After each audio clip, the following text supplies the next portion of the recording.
Oh, hi, Mark. Alright, so I just recorded a video. You guys are going to see that video after this video, um, due to the fact that the space on my phone is way too low to be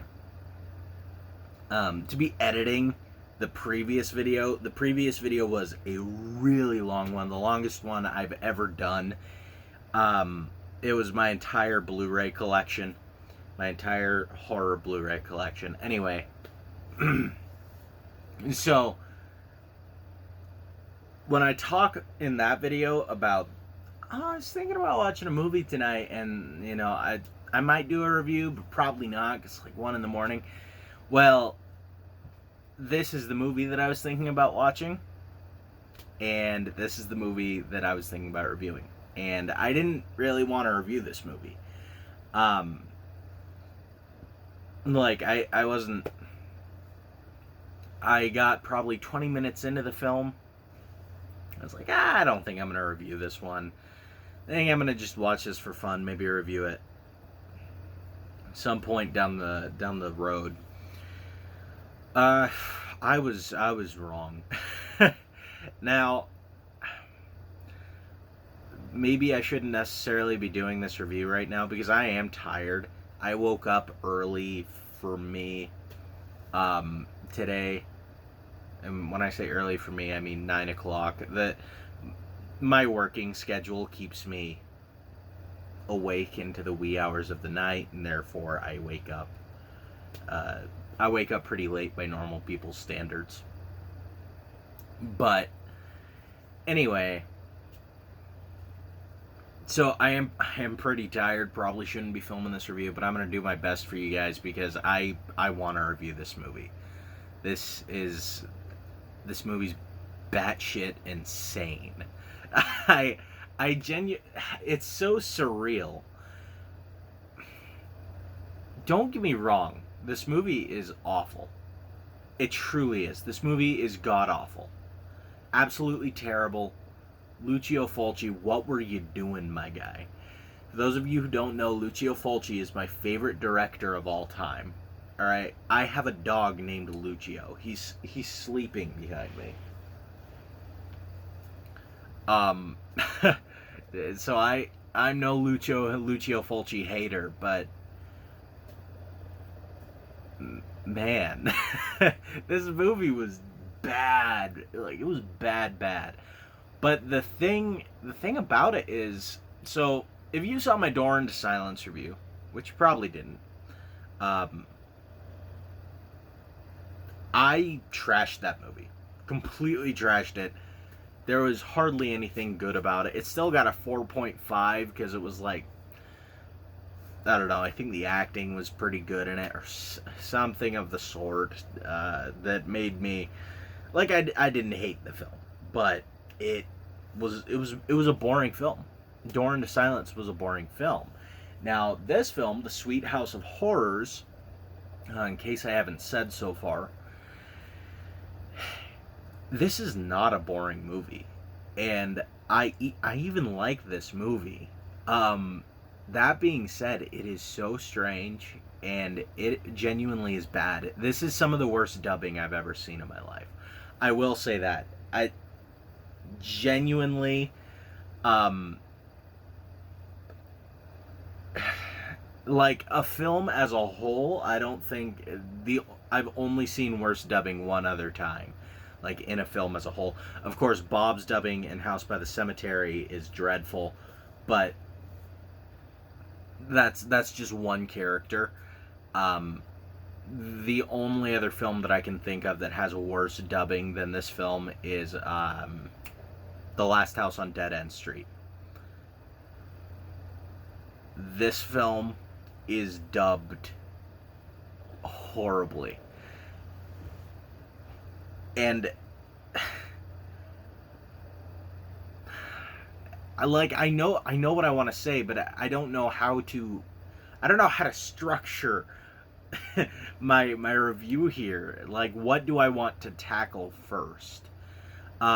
And by the way, if you're noticing a lack of edits, that's because I had to do this all in one take. I have a bunch of other footage on my phone right now from other YouTube videos, and so, well, other videos that I recorded that are going to be YouTube videos, and so I can't really edit this because I have to save it separately. So this is going to be an uncut review. But anyway, I'm off that. The dubbing, yeah, the dubbing. It's genuinely terrible. I I really don't know what they were thinking. It's every single character in this film. It's terrible, but it being so terrible makes it genuinely hilarious. And I don't think I could watch this movie subtitled. I really don't. Because if I were to watch this film subtitled, I think it would be a little more serious. I don't know if they ever, like, a lot of Italian films were released primarily dubbed, so I don't even know if my DVD copy has, like, a subbed version. But I wouldn't want to watch it if it did, because I feel like it would be a little more serious, and you cannot take this movie seriously. If you take this movie seriously, you are going to hate it. I guarantee it, because it really is terrible. I mean, there are floating flames at one point in the film, and you can see like a string coming off one that kind of reveals a little bit of the effect. Like it looks like this copper kind of string. It's absolutely ridiculous. Now I will say though that the beginning of this film is fantastic. The beginning 5 minutes or so is absolutely amazing. That is top tier Fulci stuff right there. Which is the murder of the parrot characters. Sorry about the yawn, guys. Like I said, I'm tired. I don't know if I said that in this one, but I said that in the last take. Yes, this is a second take, so bear with me here. But yeah, no, the beginning is fantastic. The murder of the parent characters of our two main characters, who are the children. We do mostly focus on the children in this film, but this scene is incredible. You know, we have this guy in a hockey mask in here. He looks like he's stealing some stuff, or at least trying to steal some stuff. And they come in, they try to stop him from stealing stuff. Of course, he isn't having that. He isn't having that stuff. And so he gets into a tussle with. I said tussle. With the father character, and I forgot exactly what happens to him. He's not the more memorable one, at least from my memory. He dispatches the father character in some way, shape, or form. I do remember it being fairly gory, though. Both the deaths in the beginning were fairly gory, I think. But for the mother character, her death is amazing, and like I said, it's just great Fulci. He has like this heavy blunt object that he just brings down on her face, and it like smashes part of her face, and like her eyeball pops out, and he does the same to the other side of her face, and it damages her eye. Of course, we're gonna have some eyeball mutilation. This is a Fulci film. Not that all of his movies have it, but a lot of them do. And this is like I said, top tier stuff. Really top tier stuff. And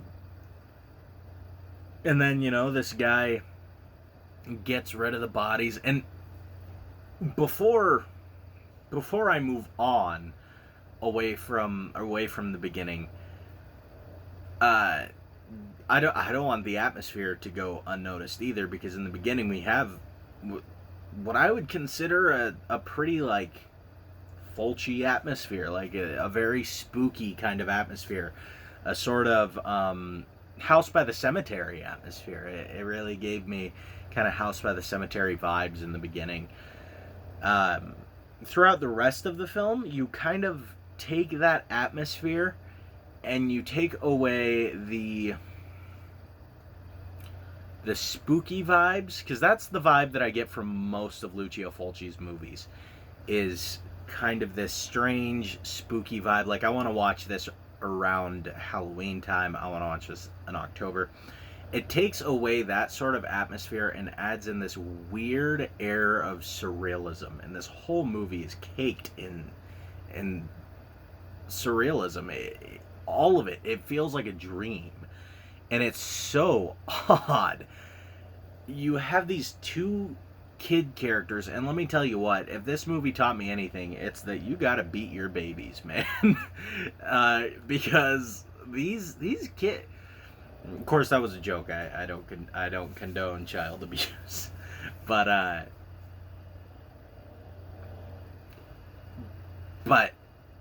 mean, these kids are awful.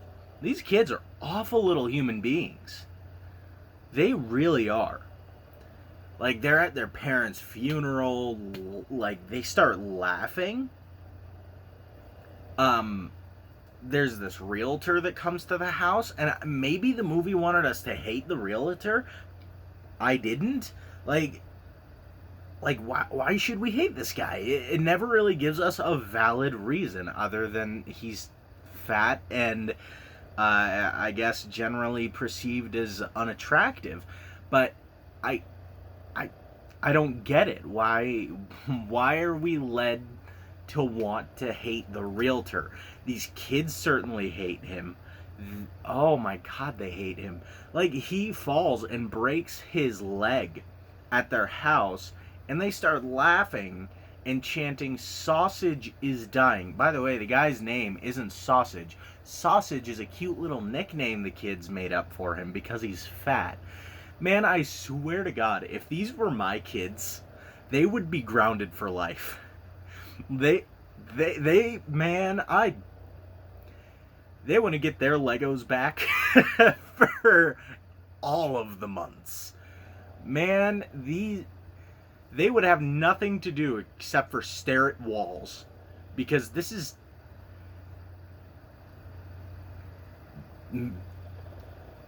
are the type of kids that make you reconsider smacking children. These kids are awful little humans. They're terrible little humans. They laugh every time someone gets injured in this movie. They do. And the whole time I'm sitting there like, I'm just sitting there keeping my pimp hand warm in case they decide to jump out of the television. Just so I can teach them manners. And you can tell how entitled and bratty these kids are, because it's like, I'm sure I'm reading too much into this. 100%. However, it almost speaks to how their parents were, and even how their parents are in death speaks to how their parents were in life. Like, these kids are such brats, and they're such nasty little brats, such nasty brats, like, to laugh at someone getting hurt simply because you don't like them. Why don't you like them? Because they're fat.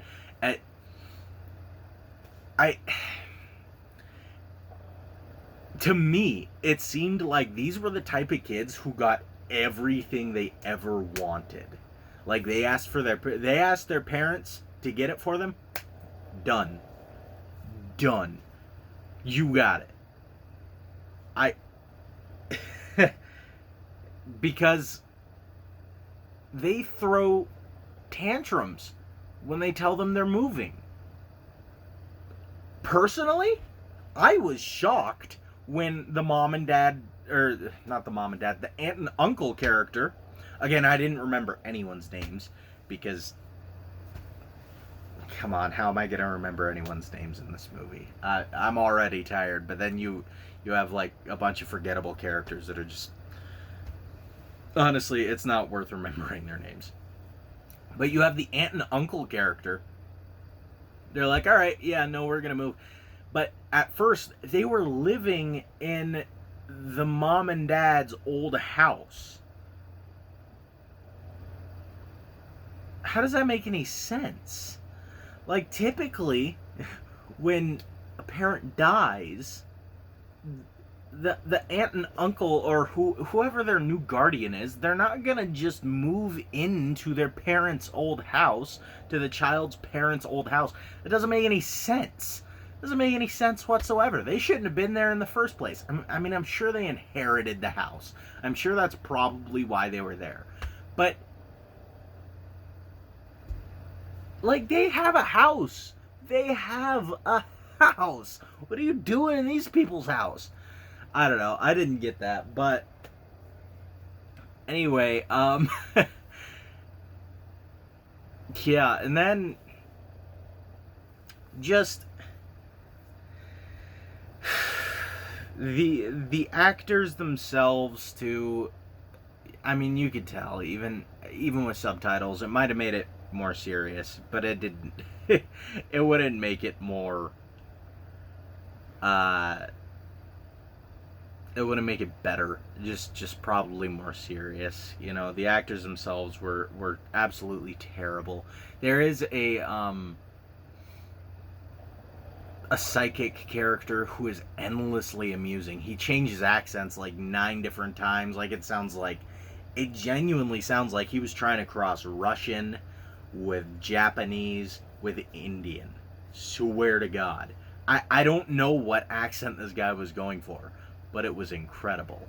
And that's the only thing this movie's really good at is making me laugh. And there were a few good scenes of gore. And interestingly enough, I'm pretty sure that guy, the guy that commits the murders and the guy who is painting the house, he's the guy from Demons, right? The punk driving the car that was snorting the coke out of the Coca-Cola can. That was the guy, right? Let me know if I'm right or wrong. I'm gonna look it up after this. I should have looked it up before, but I'm an idiot and I don't do things like that. But pretty sure that was the guy from Demons. So that was kind of neat, you know. It was kind of a neat little thing where I was like, yeah, Demons. But other than that, man, this movie was nuts. The script was an absolute mess. The dub was terrible. The acting was terrible. Every once in a while, it had a decent little scene of gore. The kids in this movie were absolutely terrible little humans.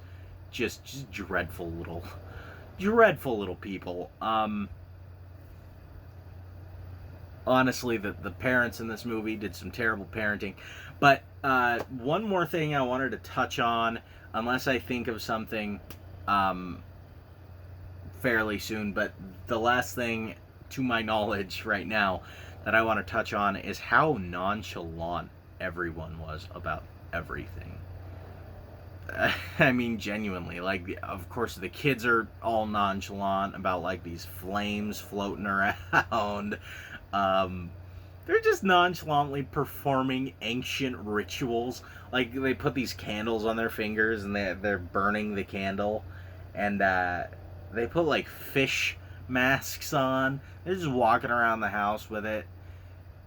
The line delivery from the voice actors who are dubbing over these guys, and I mean, even not just the line delivery, but like the faces of the kids, it's so wooden and so like they're just reading lines. They're just going through the motions, just trying to get through their day, and it's very funny when you see that kind of acting paired with such a bizarre thing like doing this ancient ritual, and then you see their parents' reaction to it, or not their parents, but their aunt and uncle's reaction to this weird ritual thing, and they're so nonchalant. Like, the aunt just explains to the uncle what's going on here? And he's like, oh, really? I didn't know this was an ancient ritual. That's interesting. And then at one point, they try to leave, right? They're all packed up. They are driving away from the house, and this thick, like, wall of fog engulfs the car. And they're all looking back, and back there is sunny. Up here, so foggy that you can't even see. And at one point during that scene, the car begins to levitate. And the wife looks out the window and she's like, huh, it looks like the car is in a hole, honey. Like, in a hole? What do you mean? I'm pretty sure that's what she said, which didn't even make any sense because it didn't look like it was in a hole. The car is obviously levitating. And then, like, they are levitating in the air, and she goes, well, it's obvious to me that the only answer is to turn the car around. How you going to turn the car around? You are in the sky. Maybe you don't know what levitating means.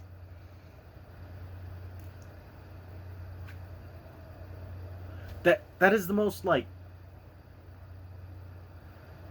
it genuinely made me, most of this movie makes me think, like, what did, I don't know who wrote the script, if it was Fulci or whatever, but what did the person who wrote the script have in mind for this scene? Because turn the car around, the car's levitating. Was that lost in translation? Even if it was lost in translation, her nonchalant reaction to it is so weird. It doesn't make any sense. And that happens all throughout the movie with almost every character except for that psychic guy with like 9 different accents who's like always dialing it up to 11.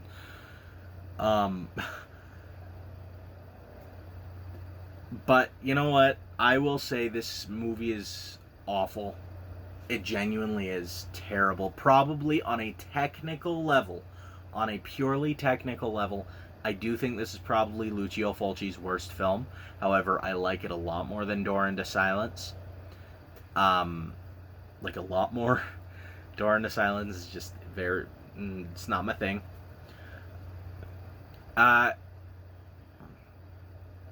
But at the end of the day, I think I'm gonna give Lucio Fulci's The Sweet House of Horrors. I don't know why I keep forgetting that title. It's a pretty simple title, but I'm gonna give Lucio Fulci's The Sweet House of Horrors a 4.5, and the reason being is because I think that's what I gave Door into Silence, and I actually enjoyed this film. However, I acknowledge that this film is probably worse than Door into Silence, meaning that I don't really feel comfortable rating it any higher than Door into Silence, if that makes sense. But rating it the same as Door into Silence, I think that makes sense to me. Because on a technical level, yeah, I think it's probably worse than Door into Silence, but it is an entertaining film. It is definitely entertaining. I do recommend you check it out if you're a Fulci fan, or if you're just a bad movie fan. Like, if you like bad movies, I think you'll like The Sweet House of Horrors. But anyway, guys, thanks for checking out the video, and I'll catch you on the next one.